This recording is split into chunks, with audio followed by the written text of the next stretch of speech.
За өнөөдөр бид энэтхэгийн Мадхя Прадеш мужийн Бопал гэмэх нийслэлээс 50 км зайтай байгаа Эртний Санчи хэмэх суврагны дэргэд ирээд байна. Энэ Санчи хэмэх энэ гайхамшигтай энэ суврагыг бол одоогоос 2300 жилийн өмнө Багшаас хойш одоо 200 жилийн дараа мэндэлсэн агуу хаан, Номын их хаан одоо Ашок хэмэх хааны босгосон гайхамшигтай юм сувраг байгаа.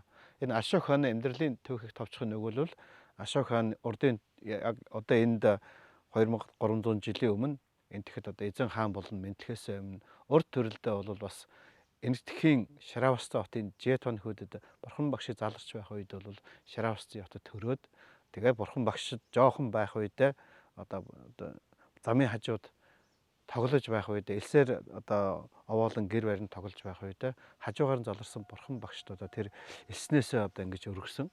Тэгээ бурхан багш тэр өргөсөн одоо жоохон хөөхтийн сэтгэл гэр оронд дандаа одоо лам хуургууд хоолунд өргөж байсныг харсан. Тийм учраас одоо лам хуург харангуут өөр бас юм өгөх ёстой гэж бодсон. Тухайн үед юм байгаагүй байгаа элснээсээ ингэж өргөсөн байдаг. Тэгэхээр тэр өгсөн зүйлийг нь бурхан багш одоо хүртсэн. Тэгэхээр тэр сайхан буйныхаа өрөөр одоо бурхан багшаас хойш 200 жилийн дараа энд энэтхэгийн одоо тухайн үеийн одоо Паталипутра хэмээх хот, одоогийн Вихар хотын Патна хотод тэр бол энэ Ашокийн эзэн гүрний одоо нийслэл байсан. Тэнд бол хааны гэр бүлд мэндэлсэн хамгийн бага хүүхэд байсан. Тийм учраас их өрсөлдөгч ихтэй байсан. Тэгээд бол ер нь яг анх хаан болохдоо бол өөрийнх нь олон ах дүүсийг хөнөөсөн.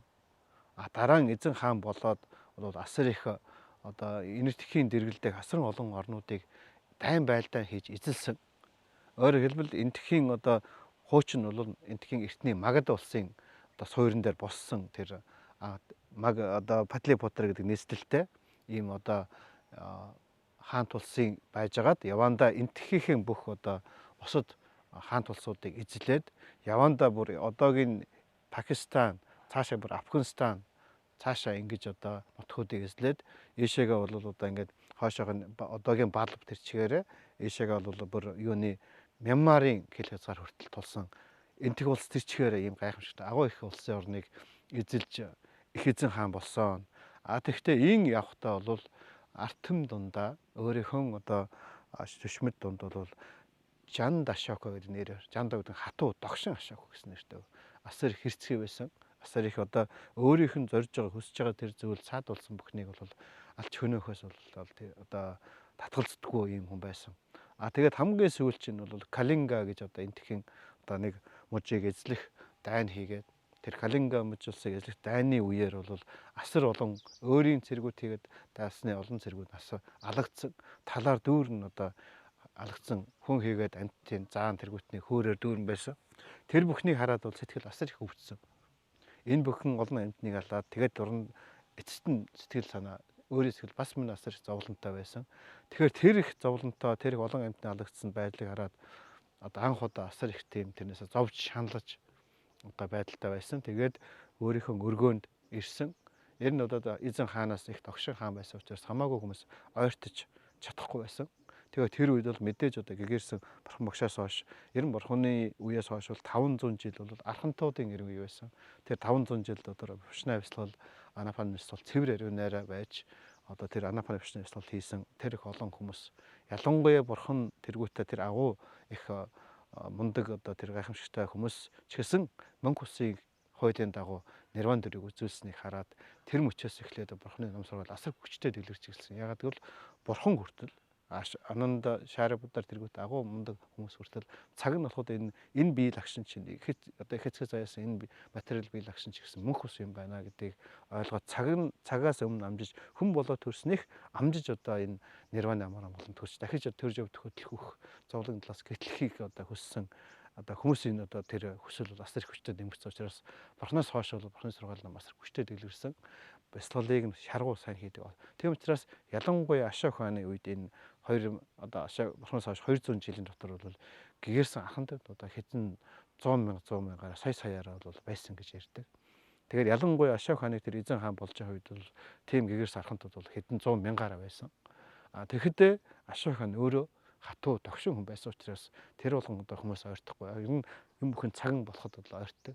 Тэгээ гэртээ ирээд одоо тэр их дайм тулаан хийгээд тэр их одоо бид сая ярьсан Афганистан, Пакистаны нутгаас ахуулаад ийшээ одоо Бирмийн хил тулсан ийм их агуу том гүрнийг нутгийг эзэлсэн агуу их эзэн хаан болсон боловч сэтгэл бас маш тайван бос амгалан бос байсан. Тэгээ тэр нь тайван амгалан бас байсан учраас тэрнээс гарах арга олохгүй хэн ч одоо тэр талаас зөрхилж одоо өөрт нь зөвлөж ойртож чадахгүй байсан. Тэгээ гэртээ ирэхэд бол өөрийнх нь 7 настай ач хөвгүн одоо өөртөө ирсэн байдаг. Тэгэхээр одоо 7 настай ач хөвгөөнөө хараад мэдээж энэ хүн бол эр хүүхдээ хараад сэтгэл сайхан тайвширдаг шүү дээ. Тэрнтэй адилхан тэр 7 настай хүүгээ хараад баярлаад баясаа төр зурч гэсэн одоо тэр их зовлон шаналаасаа сэтгэл нь одоо хагцаж тайвширч эхэлсэн. Энэ үед тэр 7 настай хүүхэд бол хэдийгээр бие лагшин 7 настай боловч гэгэрэлд хүрсэн архан төвтэй болсон тийм хүүхэд байсан. Тэгэхээр тэр хөвгүүн бол тэр өвөөгийнхэн өвөр дээр сууж байхдаа бол өвөө нь бол жоохон хүүхдийг харж байна. Тэгэхэд тэр хүүхэд бол аль хэдийн гэрэлд хүрсэн. Биеийн л жоохон болохоос сэтгэл уян бол арханд төгс гэрлийн шатанд хүрсэн тийм юм байна. Төгс гэрлийн шатанд хүрэх үед бол хамгийн дээд гайхамшигт ичид бол төгс гэрэл юм. Тэрнээс наадах ичид бол ертөнцийн ичидүүд байдаг. Тэгэхээр тэр 7 настай жоохон хөвгүн бол архан тулан гэрсэн одоо төгс одоо хөлсөн ария мундаг хүн байсан учраас одоо өвөөгийнхөө өвөр дээр сууж байгаа үед тодорхой ичид үзүүлсэн байдаг. Тэр ичидийг хараад ихэд гайхсан. Гайхаад бол Ашок бол тэр одоо тэгээд тэр одоо 7 настай хөвгүүнээс анх удаа бурхны сургаал намын гайхамшигын талаа анх удаа сонсож одоо тэр асар их сэтгэлэн тайвширч тэгээд тэр одоо бурхны сайхан сургаал намыг төгс ойрн мэдэх сурахыг эрхэмлсэн байдаг. Тэгээд тэр мөчөөс бол Ашок хаан одоо бурхны ном сургаалыг одоо эрхэмлэж одоо тухайн үеийн тэр үеийн энтэгт байсан агуу мундаг одоо эрдэмтэй лам одоо ховргуудтай уулзахыг хүссэн. Тэгээд тэр ховргуудтай уулзаж энэ түүхэнд бас одоо бичснээр бол энтхийн тэр Патлипутр хэмээх одоо тэр Бихарын нутгаас бүр хаавайсан Рajasthаны нутагт байсан агуу мундаг арханттай очиж уулзаж бүр одоо тэр 2-3 сараар бясалгал заалгаж Анапан Вишна бясалгал заалгаад тэгээд одоо буцаж эргэж ирэхдээ нутагтаа эргэж ирэх хүртлээр бол бараг нэг 300 хоног бол энэ бурхны заасан сургаал номд Анапан Вишна бясалгалыг практик биеэр хийж сурахад бол зарцуулсан гэдэгт одоо түүхэн баримт байдаг. Тэгэхээр Ашок бол иймэрхүү тэр үеийн гэгэрсэн архантуудаар заалгаж сураад бол гэгэрлийн анхны шатанд хүрсэн Шротапанна байсан юм хүн гэж бол түүхэнд бичигддэг юм аа.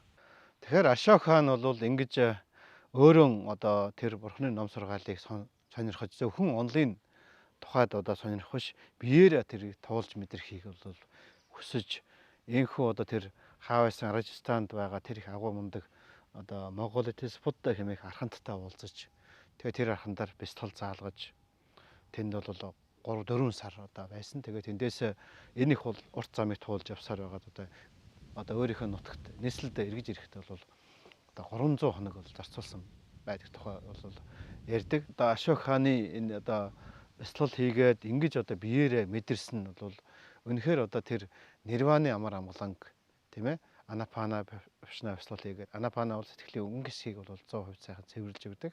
Тэгээд Анапанагийн тэр цэвэрлсэн төвлөр дээр тулгуурлаад сэтгэлийн гүн рүү орох одоо Вишна бясалгалыг хийгээд энэ одоо тэр архантаар заалгаж одоо 3-4 сар бясалгал хийж явах үедээ бол гэгэрлийн анхны шат болох Шротапанны шатанд хүрсэн байдаг. Гэгэрлийн анхны шат гэдэг нь тэр сэтгэлийн гүн рүү нэвтрэлжсэн тэр Вишна бясалгалын бэлгүүнийг үүсгэсээр байгаад там, бэрд, адгуус, асуур тийм ээ энэ одоо дөрвөн муу заяан төрх үүлийн үрийг устгаж дуусах үед бол тэр Шротапанны шатанд хүрдэг. Шротапанны шатанд хүрсэн хүн бол дахиж эзэж там, бэрд, адгуус, асуур одоо дөрвөн муу заяан төрөхгүй. Тийм тэр байх үйл үрийг устгасан. Тэгээд тэр их хэцүү бэрхшээлтэй зовлонтой үйл үрийг устгах дууссаны дараа байгууль тухайн хүнээс одоо урамшуулж хэсэг хугацааны дараа зарим нь бол хэдэн минут, зарим хэдэн секунд, зарим бол хэдэн цагаар бол нирванд ордог. Нирваны өөрөөр нирван гэж одоо ийм байна. Мөнхийн амар амгалан. Одоо бид нар одоо мөнхийн зовлонтой ийм байгаа бол мөнхийн амар амгалангийн шат гэж байдгийг бол тухайн хүн биеэр орж ингээд мэдэрдэг. Тэгээд нирванд ороод нирваны амар амгаланг мэдэрсэн хүн бол эргээд одоо яагаад ирдэг вэхээр энэ хүн хийгээ хүнээс дээшээ одоо тэнгэрүүд 6 тэнгэр 16 брахма биетэй 10 биегүү 4 брахма ертөнцид төрх үүлийн өөр нь үлдсэн байгаа учраас буцаж одоо эргээд энэ одоо мэдрэхүй ертөнцид эргэн ирдэг. Тэгэхээр нирваны амгалан мэдэрсэн хүн бол огт асар агуу өөрчлөгддөг. Тэр мөнхийн тийм гайхамшигт амар амгалан мэдэрсэн хүн бол тэр сайхан амар амгалан одоо өөрийнх нь хайртай дуртай бүх хүмүүсийг мэдрээсэй хэмээх бусдын төлөө их сайхан сэтгэл үүсдэг. Тэгтэл тэр сайхан үүссэн хүн юу энэ нэг агуу том одоо газар нутгийг эзэлсэн эзэн хаан тэгж өөрчлөгдсөн. Эзэн хаан хутагт болсон. Эзэн хаан өөрөө гэгэрлийн шатанд хүрсэн хүн болсон. Тэр мөчөөс эхлээд одоо жанд ашаагүй хэмээх догшин ашаагүй зэрлэг одоо хатуу ашаах маань дамма ашаагүй номын ашаах хэмээн нэрлэгдэх болсон. Тэр мөчөөс хойш анунд бол ашаах хаан бол асар их өөрчлөгдсөн. Тэр мөчөөс амьдралынхан одоо энэ олон газар нутгийг цэр зэвсгийн хүчээр одоо эзэлсэн ашаах хаан номын ёсоо одоо энэ өргөн удам нутагт байгаа амьдарч байгаа арт түмнээ өөрийнх нь хөвгүн мэт өөрийнх нь үр хүүхэд мэт хайрлаж өөрийн мэдэрсэн ямар олон өөрийнх нь үр хүүхдэд хүргэхийг хүсдэгтэй адилхан үр хүүхдийг нь өөрөөсөө илүү аз жаргалтай амьдрахыг хүсдэгтэй адилхан ашаах хааны хувьд бол энэ ард иргэд нь бол одоо тийм сайхан өөрийнх нь үр хүүхэдтэй адилхан болж өөрийнх нь үлдсэн амьдралыг одоо энэ арт түмнийх амьдралыг сайжруулах, материалын амьдралыг сайжруулах гадна сэтгэл оюуны дотоод ертөнцийн бас амар амгалан. Ер нь тийм байдаг шүү дээ. Манай одоо орчин үед Европ, Америк гэл одоо бид нар хөвчөд байгаа энэ газар нутаг яадаг вүлээ. Материалын хөгжил бол маш сайхан явчихсан байгаа. Харамсалтай нь оюуны хөгжил, дотоод ертөнцийн амар амгалан болгох, дотоод сэтгэлийн тэр стресс хэмнэлийг арилгах тэр чиглэл рүүгээ хөгжил нь оюун санааны хөгжил нь яваагүй учраас зөвхөн материалын хөгжил бол бас төгс хөгжил биш болдог. Тэгэхээр ашаах хааны үед яасан гэхээр ашаах хаан өөрийнх нь арт түмд одоо бүр тэр амьдралынхаа бүх одоо хүсэл зорилгыг арт түмнийг аз жаргалтай байлгахад зориулсан.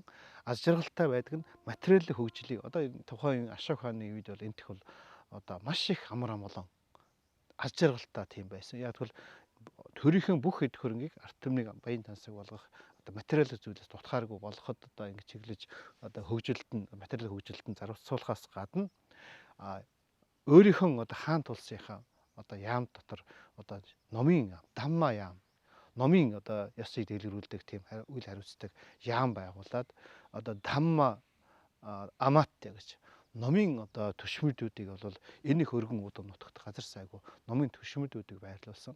Тэр нь бол бурхны ном сургаалыг практик онлын сайн мэдсэн. Дээрээс нь практик бяцлаглалын сайн эзэмшсэн. Дээрээс нь онлыг төгс онл практик хослуулна мундаг мэдсэн. Тийм одоо мундаг эрдэмтэй хүмүүсийг бол номын одоо төшөөрлүүдээр энэ бүх асуудалтай байрлуулж одоо тэднийг хөргөдөг ажил бол мэдэрч материалыг одоо хөгжлийг одоо сайхан болох ямар нэг хээл авах бүх юмыг одоо байхгүй болгосон. Дээрээс нь одоо тэр сайхан хээл авах байхгүй болчоор тэр төрөөс орж байгаа арт түмнээс орж иж байгаа татаас орж байгаа бүх мөнгө дандаа эргээд улс орны хөгжилд арт түмний тав тутаа сайхан амьдрахад зориулагдаад ингээд зөв зүйлээр зориулагдаад явсан. Дээрээс нь арт түмэнд төр засгийн үйл ажиллагаа эхлэж байгаа арт түмэн хийгээд хүмүүс хийгээд арт түмэнд энэ сайхан бурхны сайхан бяцлаглалыг хийж одоо сурах бүрэн нөхцөлийн газар сайгүй. Ер нь одоо энэ тхийн түүхэнд одоо өнгөрсөн хийгээд одоо ирээд энэ түүхэнд бол ашаах хаан шиг тийм агуу их газар нутгийг эзэлсэн хаан байгаагүй.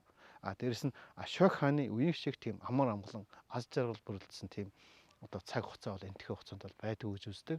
Тэгэхээр ашаах хаан энэ сайхан өөрийн амар болсон амар амгалан арт түмэндээ хүрэхийн тулд төрийг одоо хөдөлгсөн тэр чигтэн хөдөлгсөн.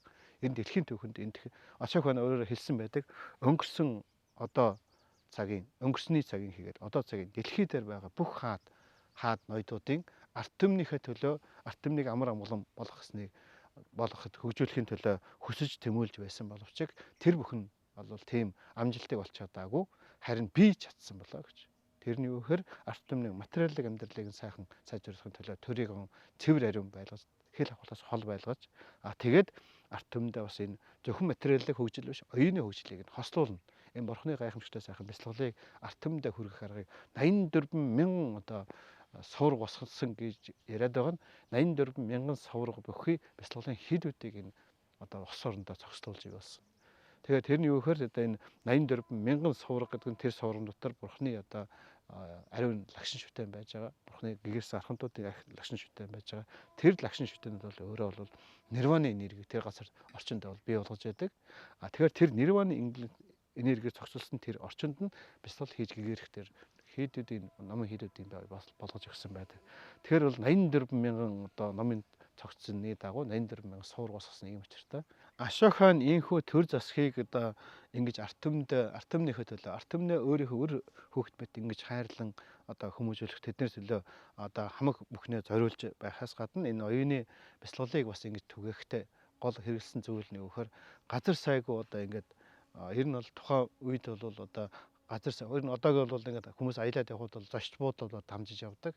Тэр үеийн тэр зочд буудлууд нь ямар зочд буудал байсан гэхээр тэр зочд буудлууд нь дотор нь бол одоо бяцлаглалын гэж гэрсэн архантууд бяцлаглалын багш нар одоо ингээд байнга байж яадаг. Тэгээ ирсэн хүмүүс бол ингээд хоол унд бүх юм биелэн үн төлбөргүй ороод сайхан хоол ундаа идээд тэр гэрсэн архантаар бяцлал заалгаж бяцлалаа хийгээд сэтгэл санаахаа сайхан амраагаад тэгээд амарч байгаа тэндээс тэгээд ингээд явдаг. Тэгэхээр энэ ер нь аяллаа явж байгаа хүмүүс ч гэсэн бяцлаглаа хийгээд явах. Хаана хизээч очсон одоо эрдэм номтой сайхан архантуудаар бяцлал заалгаад явах. Өөрөөр төр засгаасаа ийм сайхан нөхцөлийг бий болгосон. Тэгээд лам хуургуудын одоо бяцлал хийдэг хийдүүдийг бол маш гайхамшигар босгож өгсөн. Иймэрхүү маягаар Ашок хаан яагаад амжилтанд хүрсэн гэж хэлж байна вэ гэхээр бурхны гайхамшигтай заасан шинжлэх ухааны үндэслэлтэй тэр сайхан бяцлаглалыг ашиглаж ард түмнийхээ сэтгэл оюуныг цэвэрлэж ариусгаж тэр тухайн хүний материалын хөгжлөөс гадна оюуны хөгжлийг хамтдагж ингэж явуулж чадсан та бол Ашок хааны гайхамшиг байдаг. Одоо яг энэ үед одоо би бас нэг Монголынхаа ард түмнээс андаж одоо Монголынхаа төр засгийн ч юм ард түмд хэлэхэд манай Монгол орн маань одоо шинэ одоо сайхан хөгжлийн одоо үе хаалган дээр ирээд байгаа. Одоо ингээд манайхан одоо өрн дорны одоо хөгжингөө орнуудыг туурайгаад материалын хөгжил бол одоо бид нар л өөрсдөө анзаарахгүй сэтгэл ханахгүй байгаа болохоос 90 оноос хойш 90 онд юм ямар байсан одоо бол асар их өөрчлөгдөж асар их сайхан материалын хөгжлийн зүйл явж байгаа шүү дээ. Энэ материалын хөгжлийг явахтайгаа хамтдаа оюуны хөгжлийг хамтрах хэрэгтэй. Тэгэх юм бол одоо Ашок хааных шиг Монгол орн маань маш сайхан. Яг гэвэл энэ одоо өрн дорны орнуудын зөвхөн материалын хөгжил явсны газрууд бол гаднаас өнгөцсөн харахад бол бүх юм байгаа ил цайл сайхан юм боловч яадаг вүлээ бүх юм сайхан байгаа ч ард түмэн өөрсдөө сэтгэл тайван бас байдаг. Ер нь Америк, Европ ихэнх орнуудад хамгийн их борлогддог одоо эм бол нойрны эм байна. Бүх юм сайхан байгаавч материалын бүх юм хангалттай байвч сэтгэл тайван бас байна. Сэтгэл тайван болоод тэрнээс болоод унтж чадахгүй стресс хямралтай байна. Тэрнээс бол сэтгцийн өвчин ихтэй илэрч байна. Тэгэхээр энэ ийм өөрөөр хэлбэл өрн дорных нь бол материалын хөгжлийг бол сайжруулад явсан боловч алдаа гаргасан оюуны хөгжлийг хамсрах чадаагүй та холбоотой. Одоо бидний энэ амьдарч байгаа энэ үе бол бурхны энэ сургаал ном энэ сайхан гайхамшигтай бяцлалын цэвэр ариунаараа 1955 оноос эхлээд одоо 500 жил дэлгэрт энэ цаг үе явж байгаа. Тэгэхээр энэ одоо бид нар Ашокийн ашигласан тэр гайхамшигтай материалын хөгжил төсөөлрөгөө явж байна. Давхар энэ оюуны хөгжлийг Ашокийн ашигласан энэ бяцлал оюун Монголд бас хэвээрээ байна. Бурхны одоо өөрийнх нь айлтсан бяцлал нь яг цэврээрээ Ашокийн ашигласан тэр бяцлал нь цэврээрээ байна. Тэр Ашокийн одоо тухайн хэрэгжилжсэн одоо ганжуурын 140 бот тэрчгээрээ яг л одоо бурхны айлтсан тэрчгээрээ байж байна.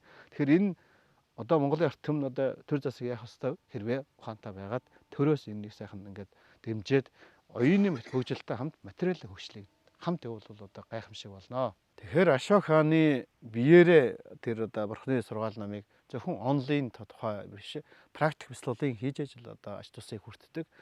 Ягаад гэвэл эмийн тухай хүн сайхан яривчиг эмийг ууж ижил өвчин арилдаг болохоос биш эмийн тухай сайхан сургаал ном уншаад ном судар уншаад хүний өвчин арилдаггүйтэй адилхан хүний стресс хямрал хизээ амьддаг хөр зөвхөн онлайн тухай яриад зөвхөн одоо ямар нэгэн шашны зан үйлдээд мөргөл үйлдээд тахил үйлдсэн төдийхнэр хүний сэтгэлийн стресс хямрал арилгахгүй стресс хямралыг арилгадаг бяцлаглалыг хийх ёстой байдаг. Ашок хааны хийсэж чадсан гайхамшиг зүйл бол өөрөө тэр онлайн сурахаас гадна давхар одоо тэр бяцлаглалыг өөрөө хийж өөрөө биеэрээ мэдэрсэн.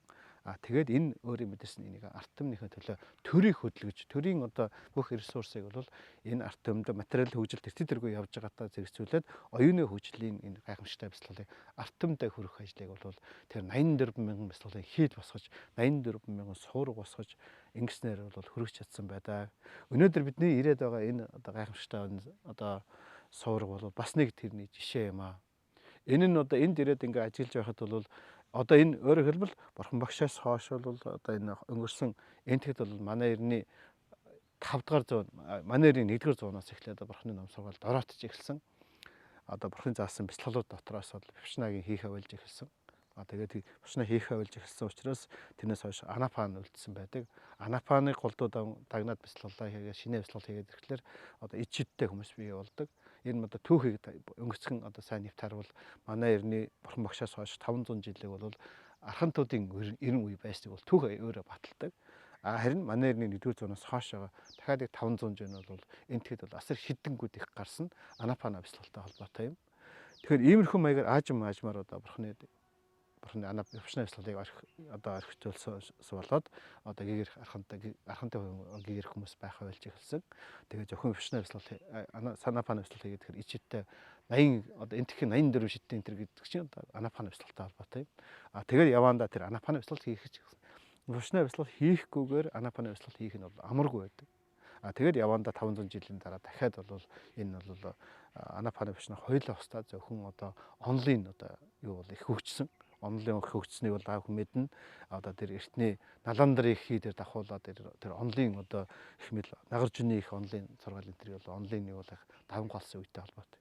Тэгээд бол энэ тэгэхээр энэ бид нар юу хэрэг гэдэг нь гэхээр энэ Ашок хааны одоо бурхны яг үед ямархуу сая одоо бид нар энтэхээр одоо 20 гаруй хоног яваад бурхан багш яг амьдарч байсан газараас мэндэлсэн газараас ахвалаад ингээд явхад бол бурханаас хойш 500 жил дотор бурханы сургаал ном ямар гайхамшигтай одоо төгж дэлгэрч байсан тэр үлдсэн зүйлүүдээс бол үлдсэн суургуудын сүмхийдүүдийн тойроос бол харагдаж байна. Газар сайгүй л одоо бурханы сургаал номыг хүмүүс бяцлал хийхэд бол тэгээ хаад ноёдууд нь хүртэл ирээд дэмжин ингээд сайхан явж ирсэн юм байна. Тэгээд Ашокийн үед л хүрээд ирэхэд бол эсрэг илүү хүчтэй. Яагаад гэвэл энэ энийг төр дэмжижсэн байх нь биш. Төр нь дэмжиж төр нь энэ бол бас төр дэмжиж ирэхлээр бас зарим хүмүүс ойлгож магадгүй энэ бурхны шашныг л одоо юугаал дэмжил бурхны шашныг л дэлгэрүүлэл бурхны юмыг л одоо бусдын шашнуудыг доош хаяад ингээд явсан юм шиг энэ бурхны заасан сургаал ном өөрөө энэ яг тэгвэл би эсрэгээрээ гэж бодож байна. Яг тэгвэл Ашок энэ бурхны сургаалыг ашигласан байна. Тэгтээ зөв ашигласан байна. Яг тэгвэл Ашок хаан төр бол ер нь төр яадаг вэхээр арт түмнийг амар амгалан аз жаргалтай байх төр үйлчлэх ёстой байдаг. Арт түмэн одоо арт түмнийхээ төлөө төр нь үйлчилж арт түмнийг аз жаргалтай байлгах чиглэж явж байдаг боловч арт түмэн төр засах хичээсэн ч арт түмний сэтгэл тайван бас амгалан бос муу байгаад байвал сэтгэлийн тэр нөгөө дотоод ертөнцийн тэр хүмүүжил дотоод ертөнцийн тэр боловсрол дотоод ертөнцийн тэр одоо оюуны хөгжил нь хамт явахгүй болохоор стресс хямралд уур цаард автагдсан тийм ээ тийм хүмүүс бол сэтгэл нь муудаж ирдэг сэтгэл нь муудаад ирэхлээр муу юм их дэлгэрдэг муу юм дэлгэхээр гэмт хэрэг их гардаг гэмт хэрэг их гараад нийгэм тайван бос болдог тайван бос болохоор тийм стресс хямралд автсан нийгэм хүм төрлөختн бүхий улсууд нь бол одоо бүтээл нь бол тийм тайван бос амгалан бос стресс хямрал зовлон илүү нэмэгдүүлсэн тийм зүйлийг бүтээж эхэлдэг. Харин тэгэхээр энийг үед бол Ашокийн ашигласан гайхамшиг нь юу гэхээр материалын энэ хөгжилтэй хамт тэр сул талыг нь ойлгосон энэ бившна бяцлагыг анапана бяцлал бурхны заасан сургаалыг ашиглажвал сэтгэл нь ингээд тайван бол аз жаргалтай бол стресс хямралгүй уур цааргүй болчихоор дотор сэтгэл нь гоё байгаа хүн гадны гайхамшиг бүтээж эхэлдэг. Дотор сэтгэл нь гайгүй сайхан аз жаргалтай сайхан тайван болцсон хүн одоо өөрөө би муу юм хийвэл тэрнээс болж би завддаг юм байна. Би зөв юм хийвэл тэрнээс болж би жаргадаг юм байна.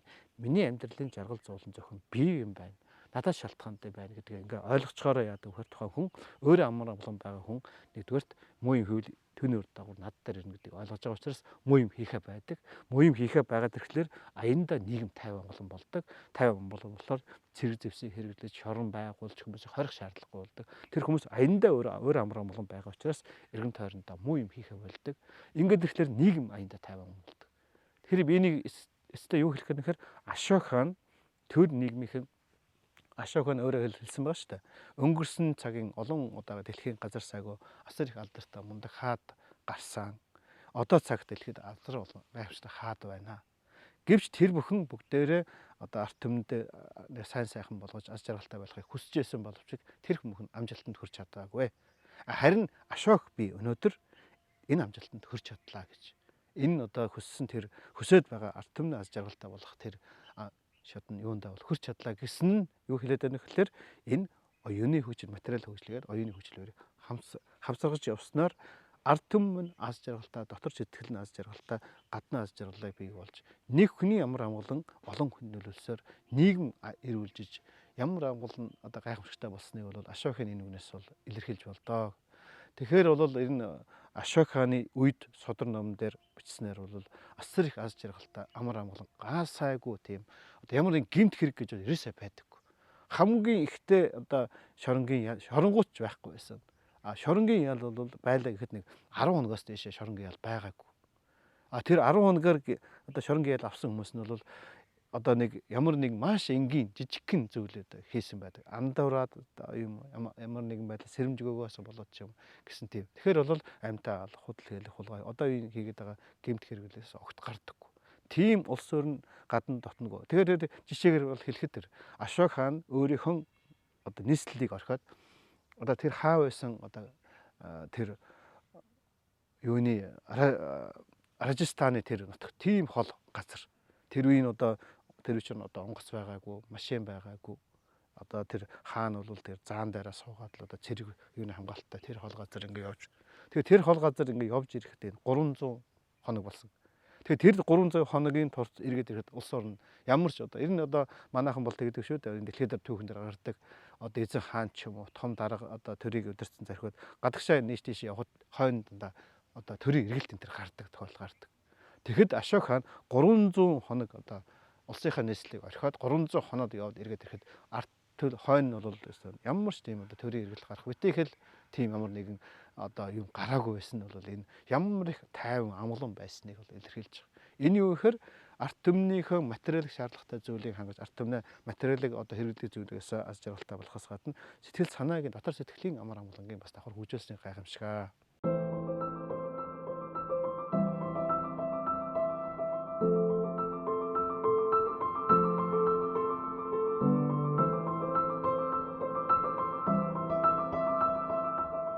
За өнөөдөр бид энтхийн их жагарын олон одоо бурхан багшийн амьдралтай холбоотой олон газруудаар ингэж одоо номын аяллаар явж явах үед Ашок хаанд үнэхээр талархаас өөр аргагүй байсан. Ягаад гэвэл одоо тэр агуу 2500 жилийн өмнө энэ ертөнцид тийм ээ оюун санааны оргилд хүрсэн тэр гайхамшигтай хүн төрлөختөнд маш гайхамшигтай амар амгаланг болгодог шашны хүлээс ялгаагүй хэн ч гэсэн бяцлал хийгээд амар амгалан болж болох шинжлэх ухааны үндэслэлтэй тэр гайхамшигтай бяцлаглыг нээж хүн төрлөختөнд үлдээсэн тэр гайхамшигтай бурхан гэдэг хүн хаан мэндэлсэн юм. Тэгээд хаан одоо бяцлал хийж гэгэрсэн юм. Тэгээд хаан анхныхаа ном сургаалыг айлтсан юм. Тэгээд хаан одоо тэр гайхамшигтай судруудыг айлтсан. Тэр бүх дагшин газруудыг энэ Ашок хаан өөрөө явж тамгалж тэр газар одоо Ашокийн баг нь Ашокын номынхаа суургыг ингэж босгож үлдээж тэнд одоо сайхан совргууд босгож одоо ингэж үлдээгээгүй бол одоо үед энэ одоо 2500 жилийн өмнө одоо энэ бурхан Будда гэж ийм гайхамшигтай хүн байсан юм байна. Хүн төрлөختний гайхамшигтай шинжлэх ухааны одоо супер сайентист байсан юм байна гэдгийг дэлхийн мэдэхгүй одоо үлдэхөө их тийм аюултай байсан юм байна. Тэгэхээр Ашок хаан өөрөө тэр газар дээр тамгалж одоо Ашокийн газар сайгүй одоо Ашокийн багны одоо зарим 1-2хан газарт бол Ашокийн баг нь бол бүтнээрээ байна.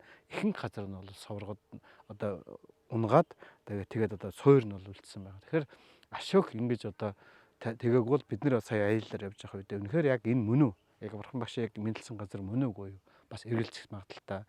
Гэгээр төрсэн газар мөн үгүй юу? Анх номыг хүрдэгүүлсэн газар мөн үгүй юу? Тийм ээ? Нирванд орсон газар мөн үгүй юу гэдэг эргэлзэх магадaltaй. Тэгэхэд Ашок хаан тэр үеийн гэгэрсэн архантууд гэдэг нь гайхамшиг нь юу гэхээр өнгөрснийг одоо өөртөө толдож харах чадвартай хүмүүс. Яг энэ газар мөн гэдгийг одоо хэлсэн ба тэр газар дээр ингээ босгоо явсан байна. Тэгэхээр одоо Ашок гэдэг энэ агуу хүнд бол балархаад баршгүй юм аа. За тэгээд дээрэс нь өнөөдөр энэ Ашок хааны тэр бол бидний сая аялаад яваад байсан газар бол яг бурхан багшийн амьдралтай холбоотой газрууд байгаа. Тэр газрууд дээр бол Ашокын одоо баган босгоод ингэсэн нь бол гайхамшигтай.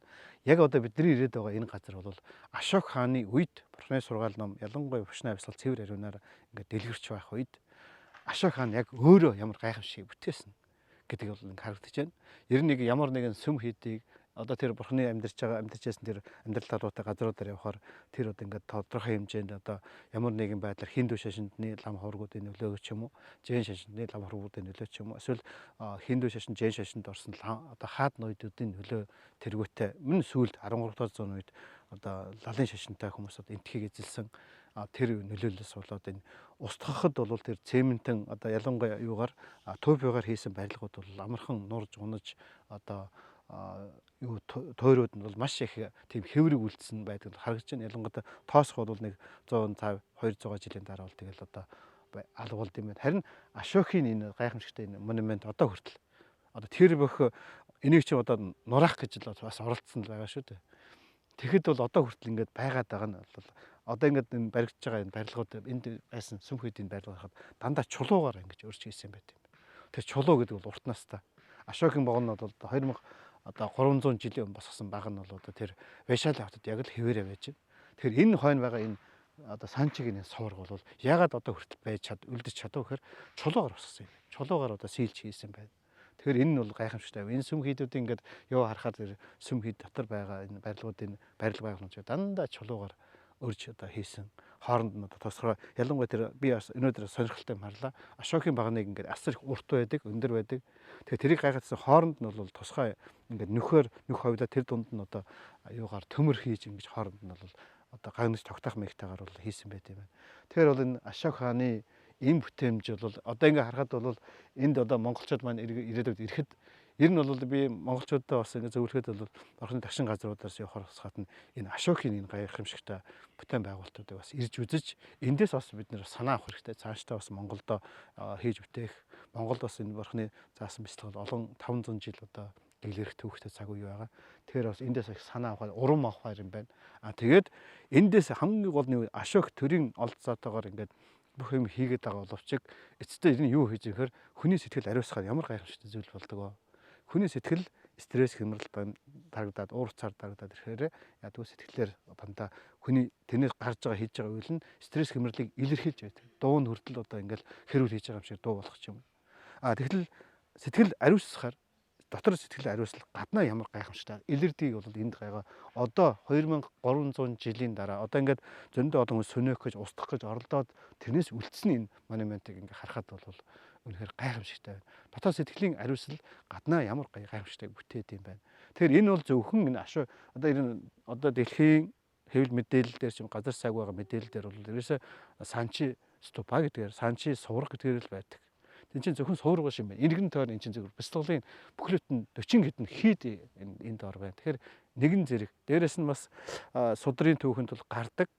Одоо эртний одоо бурхан багшийн үед бол бурхан багш тэр 100000 одоо лам хуургууд зэрэг бяцлал хийж болохоор одоо тэр жетоны хийд ч юм уу тэр Бишака гэдэг мундаг буянтай эмэгтэйг босгосон тэр одоо Пубарам хийд ч юм уу тэр 7 давхар босгосон гэж ярьдаг юм аа.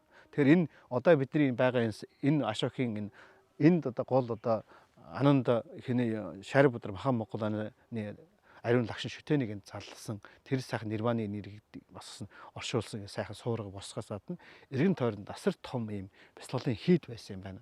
Одоо харагдаж байгаас бол бас их тэр судард гардаг 7 давхраар тиймэр барьсан байсан шинжтэй байна. Тэгэхээр энд бол одоо яг судард бас гардаг бурхан багшаас хойш бол ялангуяа бурхан багш нэрвэн дөрөвцөл цааш бол гэрэлт хөрх хүмүүсийн та асар их нэмэгдсэн гэж ярьдаг. Яг л бурхан шиг ийм агуу хүн бас нэг өдөр бие орхиод явд юм байна. Тэгвэл амьд байгаадаар амжиж энэ гэрэл ариуслалт хөрий хүн бол төрснийхөө одоо өөрийнхөө дахиж хязгаарч давахгүй, өдлөхгүй, өвдөхгүй, өхгүй тийм шатанд хүрч амжий гэж одоо тэр урам авсан хүмүүс бол асар ихээр бяцлал хийх болсон. Бишний бяцлал асар хүчтэй дэлгэрсэн. Тэгэхээр 500 жил энтхийн энэ газар нутагт бол дэлгэрсэн байсан. Тэгэхээр тэр их олон сэтгэл ариуссан хүмүүс нийлээд гайхамшиг бүтээж ирсэн юм байна. Одоо ингээд нурцсан нуранган ихтэл ийм гайхамшигтай байгаа юм чинь одоо тэр сайхан байх үед ямар байсан болоо гэж. Тэгэхээр энэ юу хэлээд нэхэр бид нар монголчууд ч гэсэн одоо ялгаагүй бүгдээрээ стресс хямралд автсан. Төр засаг аюулгал идэгдсэн энэ үед бас энэ нөгөө материал хөгжлийг явахтай хамт монголчууд оюуны хөгжил энэ Ашохийн хэрэгжилжсэн тэр профессионал бяцлал анагаахын бяцлаглалыг ашиглаад өөрсдөө бид нэр өөртөө өөрчлөлт өөр амар амгалан болоод өөрийнх нь энэ амьдралдаа бас бусдад хэрэгтэй бас сайхан зүйлийг бүтээгээд тэгээд энэ улс орноо хөгжүүлэхэд бол бас их гайхамшиг зүйл болно. Тэгэхээр эндээс ирж бас бид нар монголчууд маань энд ирж сайхан мөргөж залбирах хэрэгтэй юм байна. Ашоокийн зөвхөн ганц баг биш юм. Юу биш юм байна. Ашоокийн босгосыг энэ санчаагийн зөвхөн ганц сувраг биш юм байна. Эргэн тойрон асар гайхамшигтай цогцлоор байна. Тэгэхээр цаашдаа бас Монголынхаа ард түмэн мэдээж одоо энэ Ашоокийн хэрэгэлсэн материалын хөгжил ягаад Ашоокийг сайн явсан гэхээр хүмүүс бяцлал хийсэн. Бяцлал хийсэн учраас сэтгэл наривсан. Сэтгэл наривсан учраас зөв юм хийсэн. Зөв юм хийхээр материалын хөгжил нь сайхан зүйлийг бүтээж энтэг орн Деважингийн орн шиг, Тэнгэрийн орн шиг болсон. Одоо байсантай адилхан манай монголч гэсэн сайхан одоо энэ материалын хөгжлөлийг явж байгаа таамт олон бяцлалын төвд барих шаардлагатай болно. Тэгэхээр төвд барих юм бол одоо тэр төвдөр олон хүн бяцлал суун. Бяцлал суусан хүмүүс ариусгаар буруу юмс холдно, ахнаас холдно, тагнаас холдно. Одоо сүүлийн үед асар их яваад байгаа бол хар тамхинаас аяндаа холдож эхэлнэ. Тэгээд тэр муу юмнаас холдсон хүмүүс яг тэр сайхан сэтгэлийн эрч хүч энергээр агуу гайхамшиг бүтээх бололцоотой юм аа. Тэгэхээр бол энэ сайхан газар зайлшгүй ирж мөргөж энэ газар ирж нүдэ нээж харах хөстэй газрын нэг бол зайлшгүй юм байна гэдэг хэлий. Одоо эндээс би түрүү хэлсэн Ашоокийн гэдэг энэ агуу хүн тэр одоо бурхан багш үеэс хойш тэр одоо босгосон сүм хийдөө суврагууд тодорхой хугацааны дараа нурж одоо өөрөө аяндаа ингэж ясныг хараад энэ үеэс хойш бол дандаа чулуугаар одоо энэ сүм хийдүүдийг босгох ажил явж ирсэн юм байна. Одоо маргааш нөгөөдрөөс бас цаашаага энэ Ашоок энэ одоо бяцлалын хийдийг ингэж барьж босгохоос гадна бүхлөд нь 2-3 км уулыг тэр чигтэн арга зүйц барьж ороод тэр уулнаас нь сүм хийдийг бий болгоод дотор нь бурхны баримлын бий болгоод дотор нь лам хургууд амьдардаг орчныг бий болгоод бүхлөд нь уулаас ингэж одоо агуунуудыг бий болгож ямар өөрөөр энэ гадна барьдаг байсан бяцлалын хийдүүдийг уулын дотор ороод барьчихсан байгаа. Тэгэхээр тэр нь уулын дотор байсан тэр агуунууд нарс, бороо, салхи ямар ч үед бол одоо муутахгүй одоо ч гэсэн одоо хэвээрээ байж байгаа. Тэр гайхамшигтай зүйл. Тэр бол энэ Ашоокийн гайхамшигтай бүтээл юм. Ашоокийн энэ нөлөөнөөс, төрийн нөлөөнөөс болж энэ бяцлал сайхан хөрөөд ирэхлээр олон мянган одоо жилийн турш хүртэл мөнхөд үлдэх юм гайхамшиг бүтээснийг бол харнаа. Тэгэхээр бяцлал ямар гайхамшигтай зүйлд хөргөдөг болохыг энэ Ашоок гэдэг энэ агуу хааныг тэгээд дээрэс нь төр засаг өөрөө зөв байгаад энэ сайхан оюуны материал хөгжилтэй хамт оюуны хөгжлийн энэ энтгчүүдийн бурхны заасан дээрэс нь энэ Ашоок хааны хэрэгэлсэн энэ жишээг бас монголчууд бас хэрэглэвэл манай Монгол маань оюуны хөгжил одоо яг хөгжил дөнгөж одоо эхэлж байгаа энэ үед оюуны хөгжил материал хөгжилтэй хамт оюуны хөгжлийг хослуулаад яваасаа гэж одоо миний хувьд хүсэж байна. Гэхдээ миний хүснээр болохгүй. Гэхдээ цаг нь болоход бол энэ гайхамшигтай зүйлийг Ашоок хаан хэлсэн байна шүү дээ. Урдын олон хаадууд арт түмний аз жаргалтай байх сайхан байхыг гэж хүсэж мөрөөдөж байсан бол чадаагүй. Харин би чадлаа гэж. Яагаад чадсан? Анапана бушна бяцлалыг ашиглаж арт түмний сэтгэлийг ариусгаад сэтгэл ариуссан арт түмэн маань өөр аз жаргалтай амьдраад нөхцөл амьдарч байгаа орчин улс орноо бол аз жаргалтай хүн битгий хэл тэнгэр шатаархмар тийм сайхан тайван амгалан аз жаргалтай гайхамшигтай тийм сайхан зүйлийг бүтээдгийг бол өнөөдөр жишээс харж болно. За ингээд одоо хийгээд ирээдүйд энтэг орноор энэ сайхан гайхамшигтай жагрын орноор эргэж ирсэн хүн болгоно ядаж одоо бурхныг игээрсэн одоо дээд лагшин дөрвөн газраас гадна бас цаг нь одоо бодолцоод шин гаруул энэ Санчи хотод ирээд энэ Ашоокийн гайхамшигтай бүтээлийг бас нүдэрээ харж бас одоо миний ч гэсэн би олон зүйлийг харж явсан одоо эндээс асар их зүйлийг санаа олж авлаа. Цаашдаа Монголдо хийх олон зүйлийн одоо ойлгож ухаарлаа. Бас илүү их эрч хүчийг авлаа. Тэгэхээр энэ Ашоокийн энэ сайхан сургаалаа дэлгэрчээсэн шиг Монгол орны сайхан хөгжин дэвших болтугай гэж өрөөе.